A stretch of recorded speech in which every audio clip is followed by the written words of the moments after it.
Good afternoon, everybody. It's wonderful to see you here and wonderful to be here with you. The topic of success and failure in conflict engagement has been quite close to my work and my heart in this field for the last 25, 30 years. So it's really delightful that this is the opening conference that I'm participating in as I join this program and join you here. So, what is success? What is failure? Is the first always good? Is the second always bad? Who says? How do we know? Can we measure it with counting? Should we? What do we gain when we try? What do we lose? What does this picture tell us? This picture, by the way, is being unveiled today as part of our new journal that was just being released also today. It's a journal in conflict, what's it called? The International Journal of Conflict Engagement and Resolution. And we commissioned this picture. What do you see? What does it tell you? Are they angry? Are they communicating? One thing seems very clear. They are engaged. It seems to me they're connecting fairly deeply. After all, their noses are entwined. In this work, we fail. We fail over and over again. Sometimes we fail better than other times. But we rarely succeed, at least in the more complicated interventions. I want to tell you a story about my most successful failure. It's an institution that I went to college in America, 150 years old, and for economic reasons, the Board of Trustees decided they had to close it down. The alumni decided they would fight that decision, and they would try to keep it open. This fight was a fight to the finish. The alumni's goal of keeping it open would not be possible if this fight continued as it was going. I got invited in as a mediator, which was challenging because I was an alumni. And I was invited by the trustees, which was a challenge because the alumni lost their confidence in me, because I was on the other side. They were the ones who hired me. They had been fighting for decades, probably about 40 years actually. So by the time I got to the role of mediator, it was really a bit late. And pretty much the decision to close the institution was determined, and the alumni were in a battle that had almost no hope. Nonetheless, we engaged in weeks and weeks of dialogue, of discourse, of negotiation, and we succeeded. They reached a new agreement. They reached a way to keep the institution open. It was a crowning achievement in my career. My own institution was staying alive. This possibility that had been seen as almost zero was raised up. Much of what I learned to do there, actually, I had studied here. I saw it as a deeply identity-based conflict, a battle to the death, which in fact, in the end, we thought was leading to a new life. But then a new group of stakeholders came in, and they said, if this institution is to stay alive, and they, the trustees, will have anything to do with it, we'd rather the institution die. And so the agreement that we worked for weeks, for months, in some ways for decades, was destroyed. It was a horrible outcome for me, for everybody involved. It was we were in mourning. But none of us were ready to give up. So 4 months later, we tried again. We tried again, and we worked hard, and we went deep, and we struggled, and we suffered, and it kept going. And it kept going for weeks and weeks, and in the end, they decided they couldn't do it. The institution would be closed, and the 150-year history would reach an end. It was even harder this time because, again, we tried so hard and we put so much into it. There had been success and then failure and now again failure. So not only did the college get ready to close, but I really was ready to hang up my shingle. That's it. Take down my shingle. That's it. I can't take this anymore. One failure after another. One failure after success. It's just too much to take. But then, 2 months later, another group emerged. I wasn't a mediator anymore, and most of the parties that were involved in the first set of discussions weren't at the table anymore.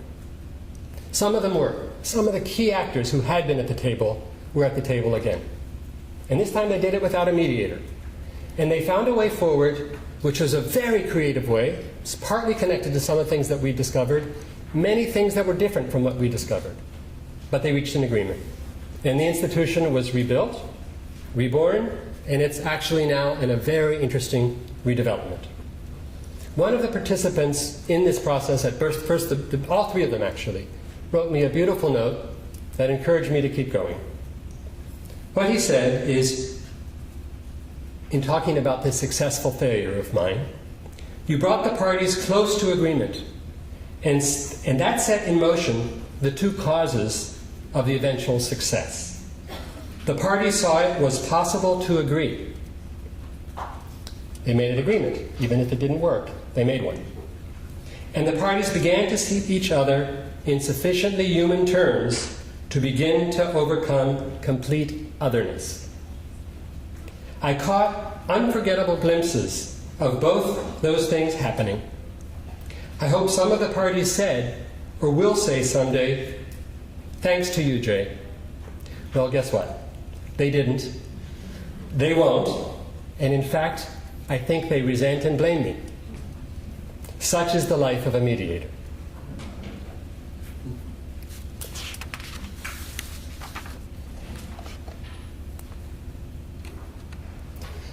Ah, success. This is a statue. Anybody seen this statue? This is in Northern Ireland. It's in Londonderry, or Derry. Has two names, that city, depending on whether you're from the Protestant side or the Catholic side. You call it either Londonderry or Derry. When I was there some decades ago, I actually saw this statue surrounded by a rainbow. It was amazing. It was amazing. And these two, representing a Protestant and a Catholic, are reaching towards each other with a sense that they're about to shake hands. Ah, success. An Irishman, a South African, and an Israeli met in a bar. 1988. Who will get to peace first? We will, said the South African. We're in the most desperate of situations, and the world has had enough. We will be next, said the Northern Irishman. We're weary, and the seeds of change have been sprouting for years now. Peace? Said the Israeli. Let me tell you a little anecdote. Every Rosh Hashanah, Jewish New Year's, whose date changes each year due to the fact that we Jews follow the moon in constructing our calendar, we say, wow, it's early this year. Or we say, wow, it's late this year. We never say, New Year's, just on time. So too with peace. We seem to think it's too soon or too late here. And so the South Africans ended apartheid in 1990.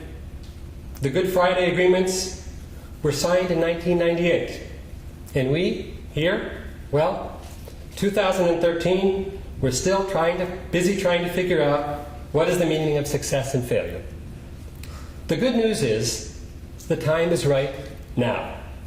It's not too early, it's not too late for conflicts here to be creatively engaged, but resolved once and for always between the sides. Well, it may be too early or too late. It probably always was, is and will be so. So are we doomed to live in destructive conflict here, unlike our South African and Northern Irish colleagues? No, I didn't, don't, and won't believe this. not at all. There is, as we say in English, what to do. The conflict can be managed better, no questions. It can be settled in other ways, sure. Even can be transformed in yet other ways. Resolved once and for all so that we have no more hatred, no more violence, no more conflict? Nope. Life is not like that here, there, or anywhere. Conflicts aren't really resolved in Northern Ireland. They're not really resolved in South Africa either. But they're more creatively engaged. They have made more progress than we have in that way. But for a minute now, let's leave, for the rest of my talk anyway, let's leave the fields and metaphors of high politics and come back to the larger landscape of our field. What is it? What's our field? What is success? What is failure? Well, to quote a famous Jewish sage, Bar-Ilan, ain't no success like failure. And we've experienced a lot of that. We here in Israel, we in our field. Yesterday, some colleagues and I, who are here in the room, met with one of the next generation of conflict resolution professionals. We've been training him and others for many years now. For the last few years, and he's taking leadership in a very significant way. He reminded us, when we first met with him and worked with him, and told him of our approaches to this work, how he stopped us cold in our tracks with a simple, innocent question. Sounds nice, but can you tell me, where has it really worked? Well, I guess the question is, what does really work mean? Again, who defines success? When and how? Conflict itself, in the popular mind, is itself failure. So, is that what our field is? Digging into failure? That's all a bit too morose, isn't it? We in the field know better. Conflict is opportunity. Conflict is the dynamic force within all creativity, in artistic endeavor, in human relations. So just like we understand that conflict is or can be opportunity, and indeed forging, fostering, finding and nurturing that opportunity out of conflict is really what we're all about. So I believe we will gain much traction from also accepting that failure is a norm in our work and not inherently a negative to avoid, to be embarrassed about, or deny.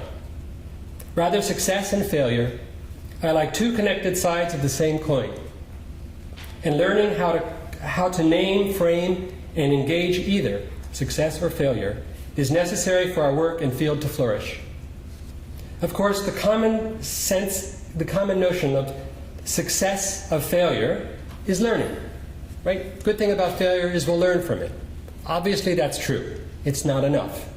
It goes much deeper than that, as I hope I'll illuminate a bit in this chat today with you. Now, don't get me wrong. I don't believe that all conflict is good and all failure is worthy. Part of the reason we fail so much in a negative way that hurts our field and its good work and image is that we fail negatively.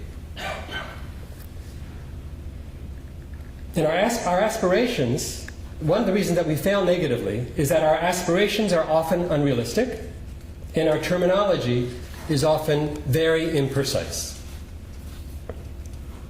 Some years ago, I was in a conversation with a leading light of our field, Kenneth Boulding. He's really one of the founding fathers. And he was talking with me about helping to name the first journal of our field, the Journal of Conflict Resolution. And he said to me, I rue the day when I helped to name the first journal in the field, the Journal of Conflict Resolution. I think, in fact, one of the major problems with our field is that we call it conflict resolution. I advocate that it be given a new umbrella label of conflict engagement. With conflict resolution, conflict management, settlement, transformation, dialogue, and other forms, including arbitration and so forth, being different ways by which we engage conflict creatively, determined analytically by the type of conflict we are engaging, and on that basis determining the right type of conflict intervention and an analytically appropriate level of conflict analysis. Therefore, systematically defining, promoting, and assessing success and failure.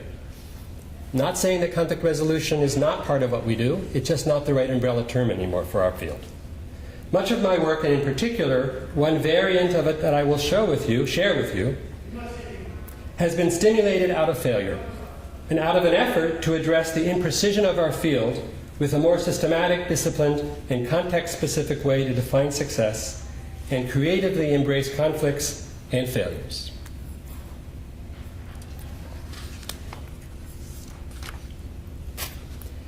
This began with what seemed to be a success.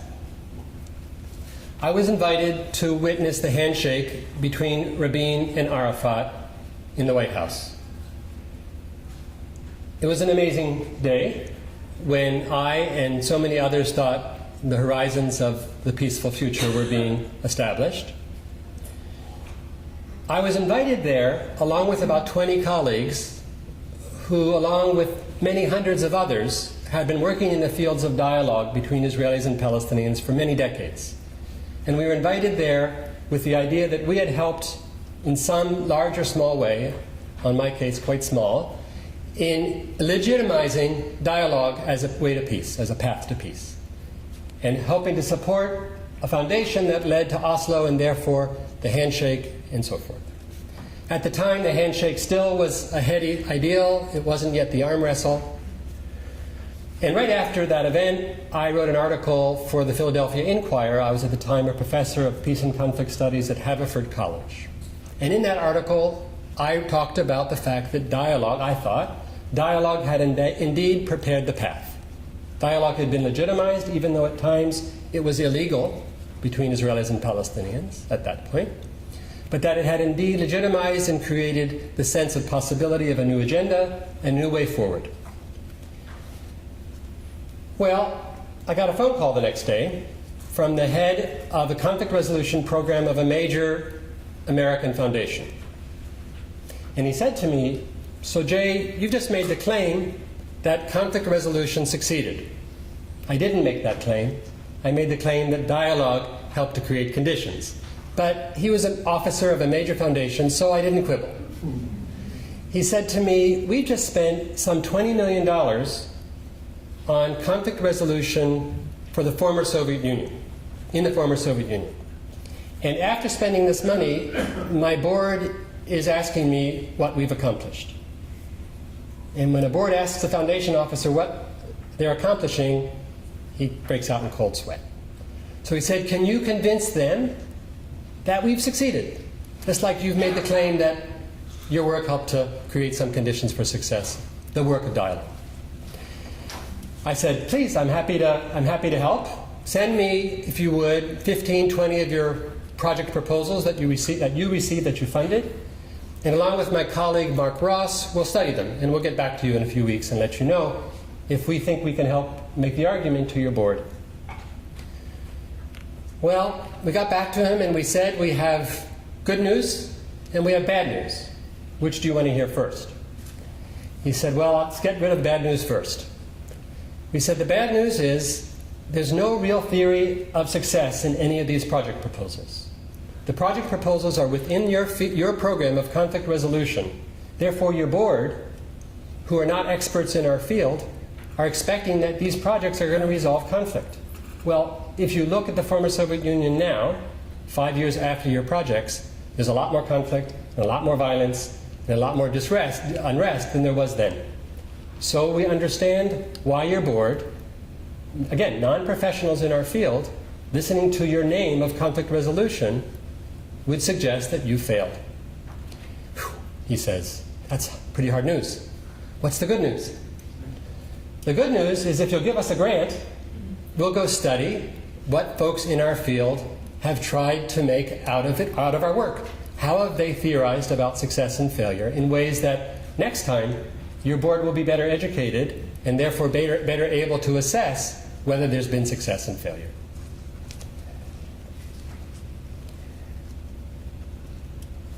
So what we were really suggesting to him is that we have to begin to create criteria that are nuanced, that are specific, that are context determined in order to determine criteria of success and failure within specific interventions. Our ideal was ultimately, if we get enough interventions that have articulated success and failure, we might be able to generalize across them to create some general theories of what success and failure looks like in our field. So now 7,000 participants, 200 projects, and almost 20 years later, we've developed what we believe is a valuable method for defining, promoting, and assessing what we mean by success in our work. Here's how.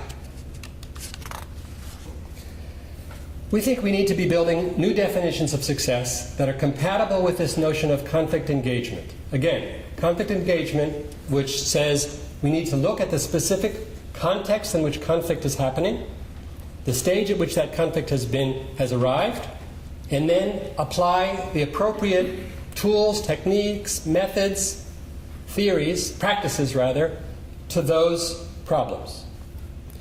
In traditional evaluation, there would be external criteria, for example, conflict resolution, which would actually suggest an outcome.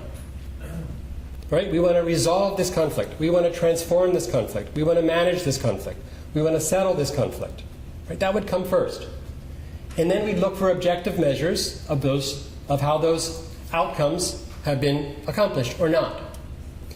In what we've been working with now, what we're calling action evaluation, which comes from the whole action research tradition, is that we need to define success internally and dynamically. That is, the main stakeholders in each intervention need to be able to say, this is what we mean by success in our time and in our place, in our situation. This is why this definition of success is really important to us, why it's meaningful. And this is how we think it might be accomplished. And then we reach an intersubjective agreement about what these folks think are success. Now, when I say these folks, the wider the range of stakeholders we can get, the wider the intersubjective agreement. So ideally, we talk about participants in an intervention, the interveners in the intervention, the funders of an intervention, other close stakeholders who may be watching, media, leadership, whoever we can get, to say this before a project begins is what we think success could look like. So the notion of intersubjective agreement is basically this Venn diagram. Each group within its own stake, within its own way of looking at the situation, whether as participants or as interveners or as funders or as so forth, say this is what matters to us, this is why, and this is how. And then we do a negotiation process in which we reach this agreement about what we internally believe is success. We've done this here in our program. We basically brought together 4 stakeholding groups. We may be expanding this. We could have more stakeholding groups. You could be a stakeholding group, in fact. Our leadership at the university could be a stakeholding group. Soon, hopefully, we'll get some funding stakeholders. But for now, we have 4 stakeholding groups who gave us their ideals about the future of our program here at Bar-Ilan University. Program on conflict management, resolution, and negotiation. We sort of fudged the question of what our program is, given it's all of those different things. So we asked, what are your goals? What are your ideals for the future of our program? How many in this room actually help to share your goals? How many do you have? About a dozen of you. So altogether there were about, 40 participants. 3 core group members who are basically organizing the program, 7 faculty who are teaching in the program, 26 students who are currently enrolled in the program, and 12 alumni who've finished the program. Asking them each again the question, what, why, how? What do you think, from your stake in this program, is success? What would it be? Why does it matter to you? What's your passion for this field? And how can we accomplish it?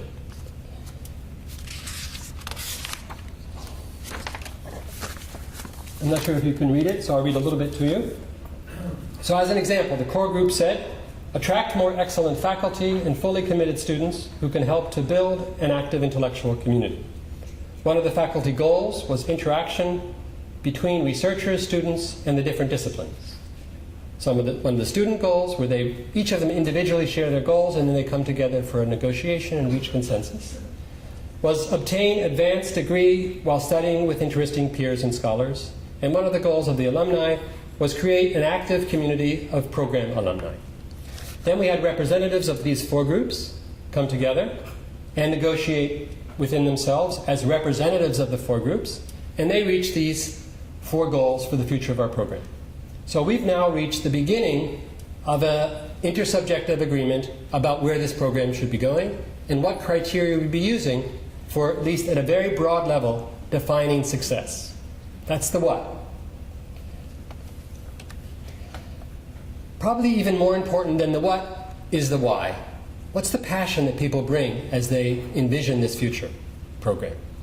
And here we summarize it with what we call passion points.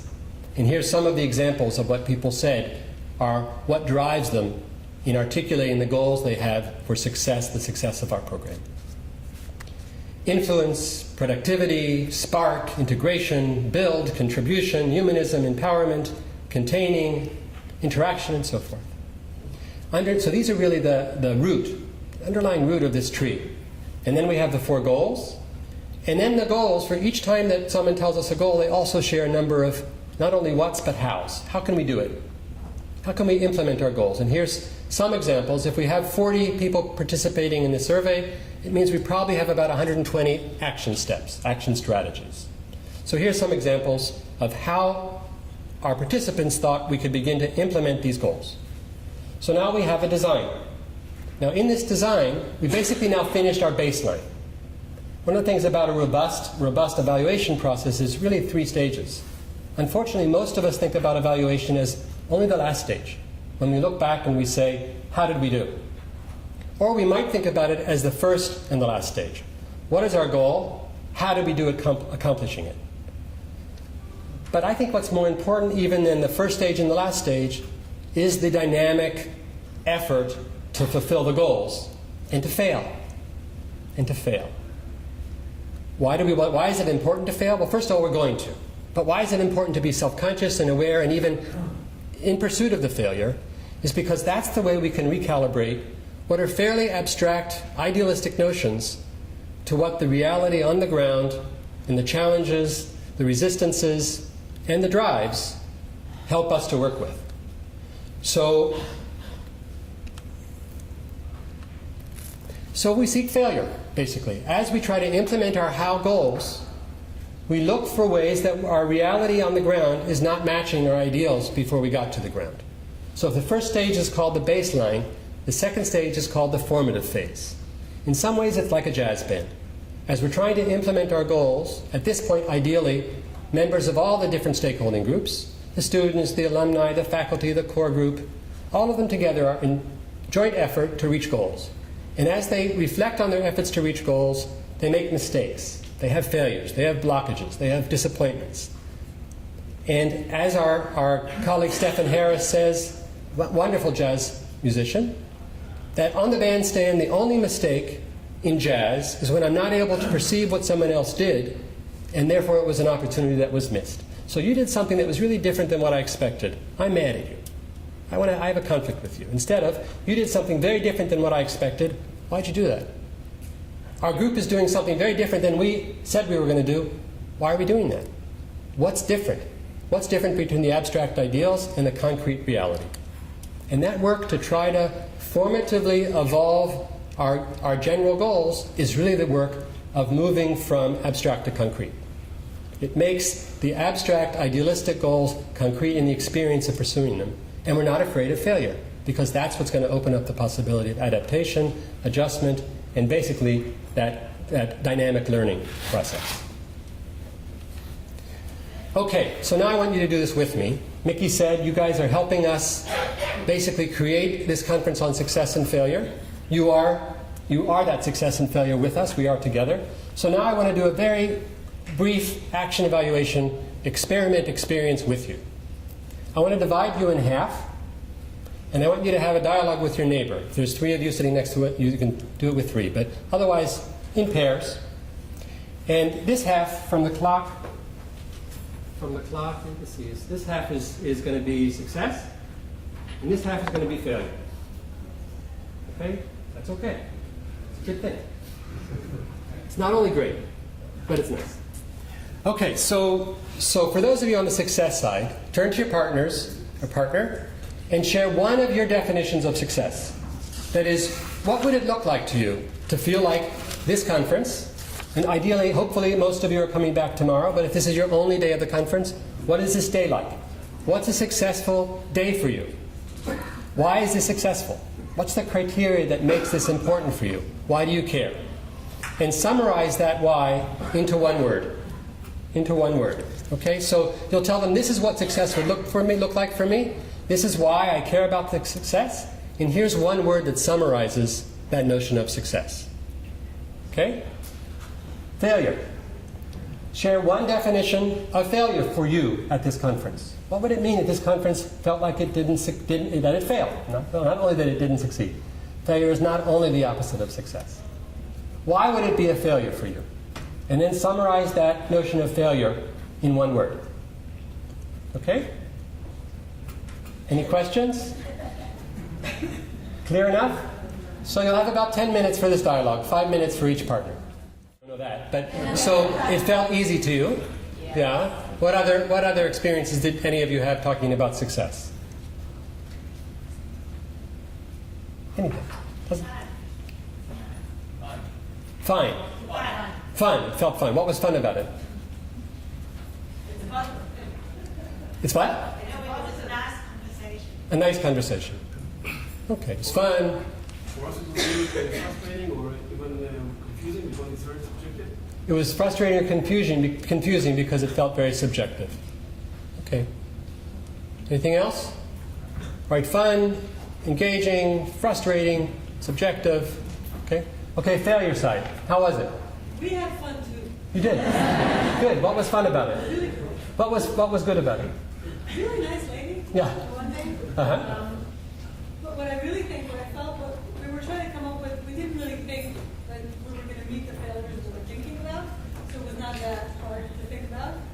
But I thought there was something sharpening about it. When you think what would be a failure, it's kind of sharpening what am I good for. Mm-hmm. Mm-hmm.